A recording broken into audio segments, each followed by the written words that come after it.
Je suis très heureux de la présence ici de la remarquable ballerine Priska Edel, qui travaille au théâtre Mikhailovski. Elle est originaire d'Autriche. Et son destin, elle pourrait sans aucun doute écrire un roman rien qu'en racontant son histoire. Priska, simplement sur votre destin. Véronica, rapproche un peu plus le micro. Comme ça, oui. Encore un peu plus près. Elle est ici aujourd'hui. Nous nous sommes déjà rencontrés en 2019 à Chersonèse, lors du Festival international d'opéra et de ballet. Et cet été, j'y ai à nouveau dansé. Mais à cause de cette représentation, j'ai dû quitter le théâtre. Mais ce n'est rien. Tout va très bien pour moi ici maintenant. Je suis reconnaissante à Vladimir Kekman de m'avoir immédiatement invitée à travailler au théâtre Mikhailovski. Merci infiniment. Je crois qu'il y a une question maintenant.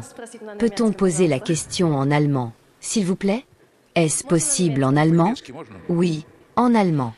Vous lisez Pierre le Grand et le considérez comme l'une des figures historiques les plus importantes, car il a ouvert une fenêtre sur l'Europe. Mais l'Europe et la Russie traversent actuellement une période de tension. Ma question est donc la suivante. Que voudriez-vous faire de cette fenêtre? Pensez-vous qu'elle doit rester ouverte ou être refermée?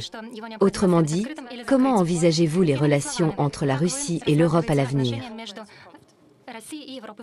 Vladimir Vladimirovitch, comme tout le monde n'a pas de casque, je vais simplement résumer la question.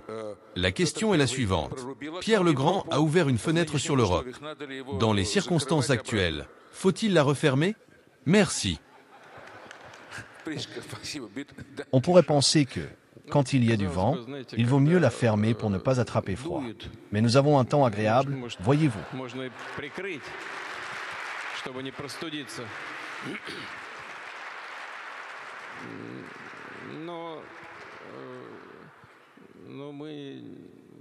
On pourrait penser que, quand il y a du vent, il vaut mieux la fermer pour ne pas attraper froid. Mais nous avons un temps agréable, voyez-vous. Hier encore, un représentant du gouvernement a fièrement annoncé que, le mois dernier, notre économie avait connu une croissance de 5,5% du PIB. Le taux de croissance annuel sera supérieur à 3%. Nous avons toujours avancé prudemment des chiffres de 2,7%, 2,5%, 2,8%. Maintenant, nous affirmons avec confiance qu'il dépassera les 3%.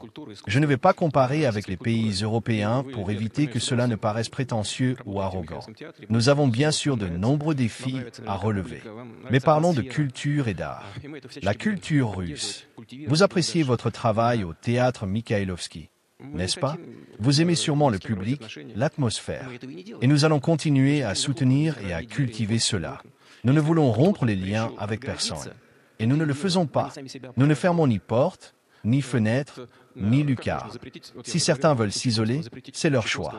Mais ce sont eux qui se privent eux-mêmes. Comment peut-on interdire? J'ai déjà évoqué le concours Tchaïkovski. Interdire Tchaïkovski, Shostakovich, Glinka, empêcher ses citoyens d'écouter, de voir ou de lire Dostoïevski, Tchekhov? Nous ne faisons pas cela. Vous avez dit que les relations entre l'Europe et nous sont compliquées. Ce sont nos relations avec les élites européennes qui le sont, pas avec les peuples. Ces élites ont perdu leur conscience nationale et, à mon avis, sont devenues dépendantes d'autres pays, en premier lieu de l'Amérique du Nord, qui ne leur permet pas de remplir leur mission principale, défendre les intérêts de leur nation et de leur peuple. C'est là le véritable problème, la tragédie actuelle de l'Europe. C'est une évidence. Comment peut-on accepter sans broncher que des lois adoptées aux États-Unis incitent de grandes entreprises européennes, voire des secteurs entiers, à s'y installer? Comment peut-on tolérer cela? Pourtant, mes collègues européens s'y plient. Pas tous, bien sûr. Mais ceux qui s'y opposent sont critiqués et accusés de ne pas suivre la ligne commune. C'est pourquoi nous ne fermons rien et nous n'avons aucun conflit avec les peuples européens qui prennent de plus en plus conscience de ce qui se passe. Nous ne fermons rien et nous n'avons pas l'intention de le faire. Je suis convaincu que le temps remettra tout en place.